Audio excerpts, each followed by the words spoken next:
Property अगर ले, किसी भी इन्वेस्ट करे प्रॉपर्टी के अंदर तो पूरी उसकी जांच पड़ताल करे और रजिस्टर, जैसे कोई लाइसेंसदारी प्रॉपर्टी डीलर है उसी के ही आप प्रॉपर्टी खरीदे। चुका था मैं हर जगह इसकी कंप्लेंट डाल चुका था, एसएसपी विंडो में भी, विजिलेंस में भी और पीएमओ में, प्रधानमंत्री के पास भी। सब लोगों को जो ठगी के शिकार हुए हैं तो उल्टा मामला इसी के ऊपर डाल दो, जबकि मैं अपनी जगह सही था। कोई भी ऐसा कोई सबूत या कोई गवाह ये पेश नहीं कर पाए जिससे कि मैं गलत साबित हो।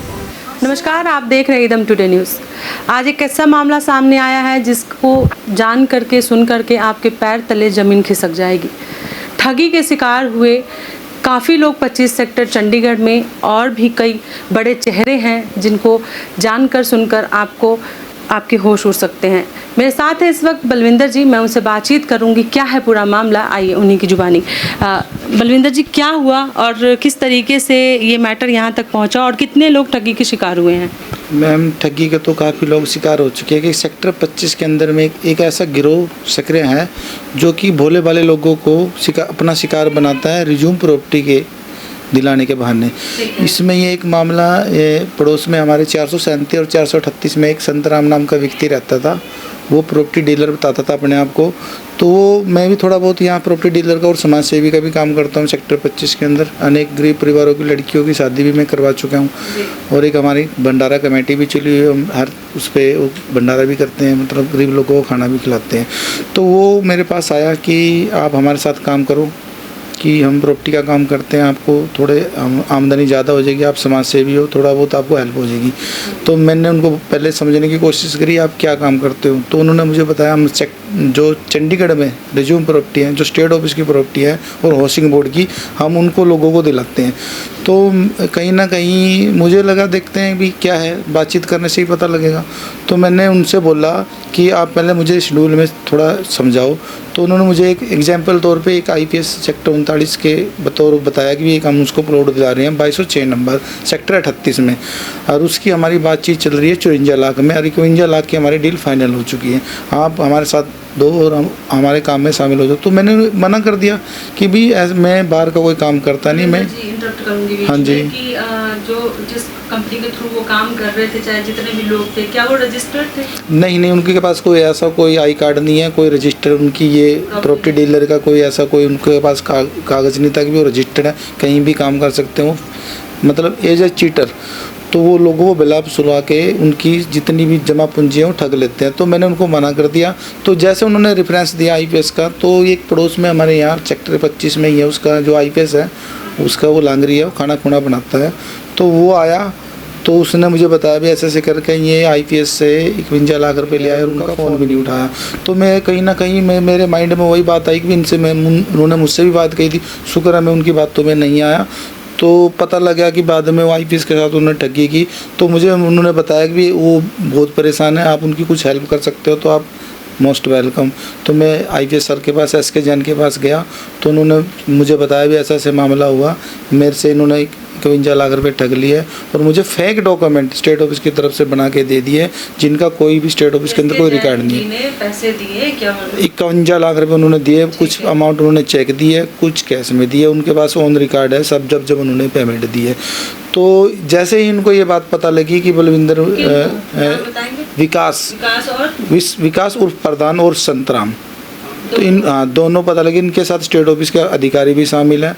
तो जैसे इनको पता लगी बलविंदर के पास वो जो उनका सर्वेंट है वो पहुंचा है और कहीं ना कहीं मामले का खुलासा हो सकता है, क्योंकि हमारी एक रिस्पॉन्सिबिलिटी बनती है, हम समाज सेवी बंदे हैं। सेक्टर 25 के अंदर अगर कोई आता है तो हम उनकी हेल्प के लिए हर टाइम तैयार रहते हैं। तो मैंने जैसे ही इस मामले का पता लगा तो मैं अपने तौर पर अपने कुछ साथी है जो मेरे टीम में जुड़े हुए हैं, मैं उनको लेकर IPS SK जैन के पास पहुँचा, उनसे बातचीत की। तो उन्होंने सारा खुलासा किया। उन्होंने बोला कि ऐसे ऐसे करके मुझे ये कभी का टाइम देते, कभी 2 साल से, तो 1.5-2 साल से भी उन्होंने मुझे शक्ल नहीं दिखाई मेरे अमाउंट लेने के बाद। तो वो बोला कि भी जैसे ये अमाउंट ले चुके हैं उसके बाद मुझे कोई फेक डॉक्यूमेंट दे गए हैं, जो मैंने वेरीफाई किया स्टेट ऑफिस के ब्रांच में जाके, वो नकली निकले सारे कागजात। तो मैंने ये मामले की कंप्लेंट SSP विंडो। के शिकार और कितने लोग हैं? सेक्टर 25 में भी इस ठगी के शिकार काफ़ी लोग हुए हैं। एक 63 नंबर है जिसके डॉक्यूमेंट है, ये देखो 63 नंबर है गोविंदा, ये बेचारे सनी देओल जो होते हैं ना, ये मांगते भी हैं, वो बेचारे गुजारा बसता करते हैं। इनको भी 3 लाख रुपए का लालच दे के इनको प्लॉट दिलाने के नाम पे इनके साथ भी ठगी की। ये सिंगा देवी रहते हैं, कभी इनको कभी का टाइम दे देते हैं, पेमेंट दे देंगे, लेकिन किसी की पेमेंट वापस नहीं की। ये भी हमारे पास आए, हमारे एक प्रधान जी हैं यहाँ के जो 25 सेक्टर के, उनके पास भी मामला चला हुआ है इस बारे में। ठीक है, और ये कब की बात है?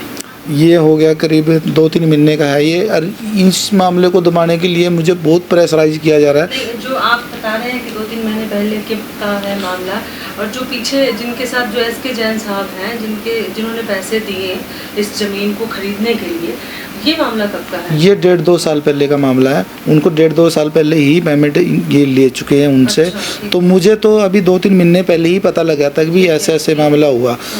तो मैंने इनकी कंप्लेंट बतौर SSP window, prime minister of India और विजिलेंस में डाल लिया ऑलरेडी।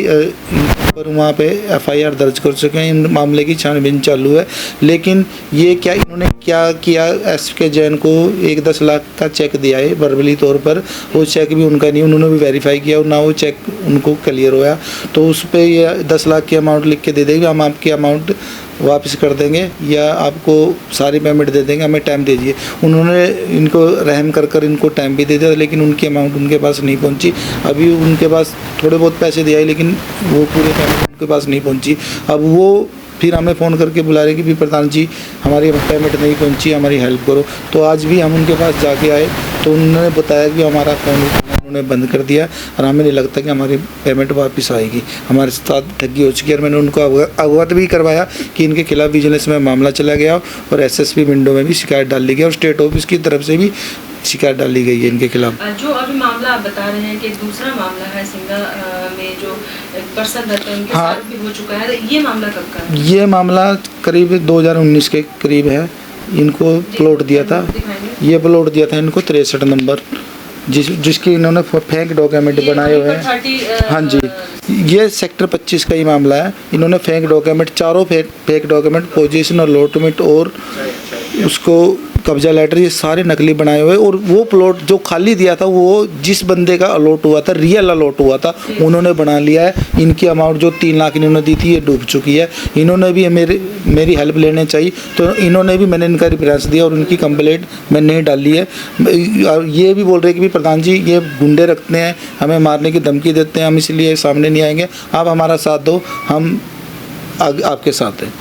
तो डरे सहमे से बिल्कुल, क्योंकि इनकी एक गिरोह है, ये वारदात करवा देते हैं, कभी किसी के झगड़ा करवा देते हैं, किसी को हानि पहुंचा देते हैं, तो लोग डर के हमारे इनका सामना नहीं कर पाते। अभी तक तो आपकी बातों से लगा कि 2-3 लोगों का आप जो नाम 2-3 लोग नहीं है, शिकार हो चुके हैं, और कितने लोग हैं? अब एक मामला हो रहा है 1400 सेक्टर 33 का है, 33 सेक्टर का, जो इन्होंने उस प्रॉपर्टी को बेचने के लिए कम से कम 3 करोड़ का ये मामला है। वो 1400 के इन्होंने फर्जी डॉक्यूमेंट तैयार किए हुए हैं और अग्रीमेंट टू सेल बनाया हुआ है कि इस प्रॉपर्टी को बेचने की तैयारी में।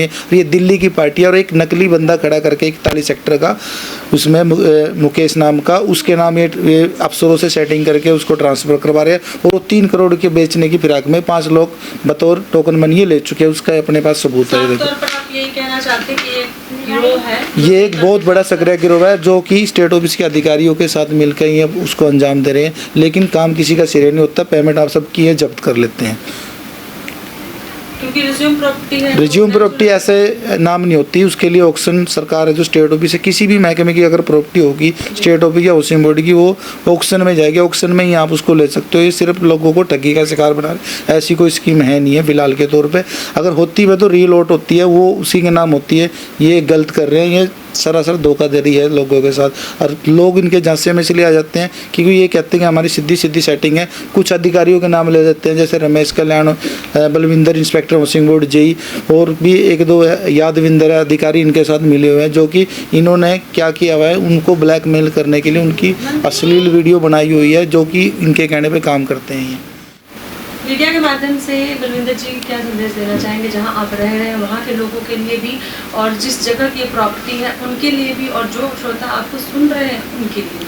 मैं सभी से हाथ जोड़कर यही विनती करना चाहूँगा, चंडीगढ़ के लोगों से और खासकर 25 सेक्टर के जो उनके ठगी का शिकार हुए हैं, कि प्रॉपर्टी अगर ले किसी भी इन्वेस्ट करे प्रॉपर्टी के अंदर तो पूरी उसकी जांच पड़ताल करे और रजिस्टर जैसे कोई लाइसेंसदारी प्रॉपर्टी डीलर है उसी के ही आप प्रॉपर्टी खरीदें, क्योंकि आजकल लोग ठगी का शिकार ज़्यादा हो रहे हैं। आपने देखा होगा आए दिन अखबारों में और न्यूज़ों में आता ही रहता है। आपके मीडिया के माध्यम से भी मैं लोगों को ये अवगत कराना चाहूँगा कि आप सोच समझ के अपना पैसा इन्वेस्ट करें, क्योंकि ऐसे लोगों जो ठग हैं इनसे सावधान रहें, क्योंकि 25 सेक्टर के अंदर बाहर भी ऐसे कई मामले आ चुके हैं और मामले चली भी रहे हैं। तो मैं यही विनती करना चाहूँगा दोबारा से कि भी ऐसे लोगों से सावधान रहें। तो आपने देखा कि हमारे साथ है बलविंदर जी और इन्होंने पूरी कहानी बताई कि किस तरीके से यहाँ पर लोगों को ठगा जाता है ज़मीन देने के नाम पर, मकान देने के नाम पर, एक ऐसी प्रॉपर्टी जिसके वो मालिक नहीं होते हैं और रिज्यूम प्रॉपर्टी आप कह सकते हैं, उस ऐसी प्रॉपर्टी का नाम लेकर के नकली कागजात बना करके और सामने वाले पर्सन को अपने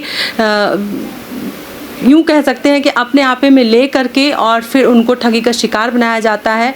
आप ऐसे लोगों से सावधानी बरतिए और ऐसे लोगों से बचिए कि ताकि आपको किसी फाइनेंशियल प्रॉब्लम का शिकार ना होना पड़े। चंडीगढ़ से प्रियंवदा की एक खास रिपोर्ट।